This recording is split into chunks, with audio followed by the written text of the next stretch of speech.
Bienvenue à la partie d'aujourd'hui entre le RC Lens et le Toulouse FC, au stade Bollaert de Neuilly, ce 17 avril 2026. Ce choc d'ouverture de la 30e journée de Ligue 1 est vital pour la course au podium. Lens occupe actuellement la deuxième place et veut consolider son rang, alors que Toulouse, installé en milieu de tableau, cherche à créer la surprise dans le Nord. Le RC Lens traverse une phase de doute après son récent revers lors du derby contre Lille, mais reste redoutable à domicile. L'équipe s'appuie sur le talent d'Hudson-Edouard et l'apport constant d'Arthur Masuaku sur le flanc gauche.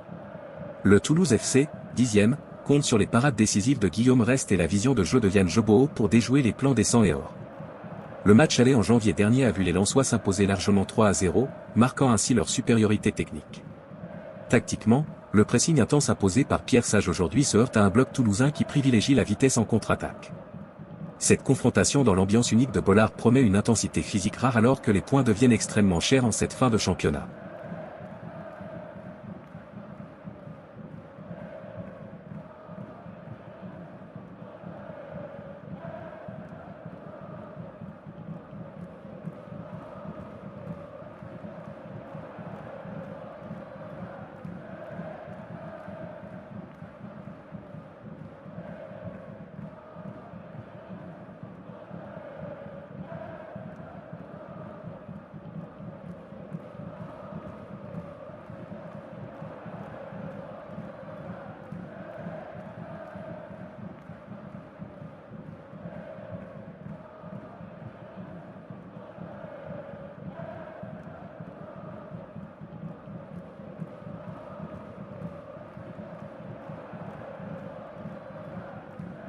Le RC Lens et le Toulouse FC ont offert une rencontre d'anthologie lors de la 30e journée de Ligue 1, se concluant par un renversement de situation spectaculaire en faveur des 100 et or, 3-2.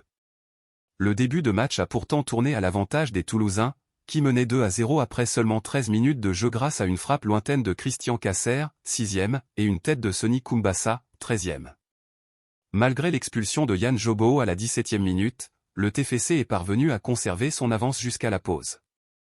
En seconde période, l'entrée en jeu d'Alan Saint-Maximin a radicalement changé la dynamique de la partie. La réduction du score est intervenue à la 61e minute par une tête de Sow Abdulhamid, avant qu'Adrien Thomasson n'égalise à la 67e minute d'un tir précis dans le coin inférieur droit.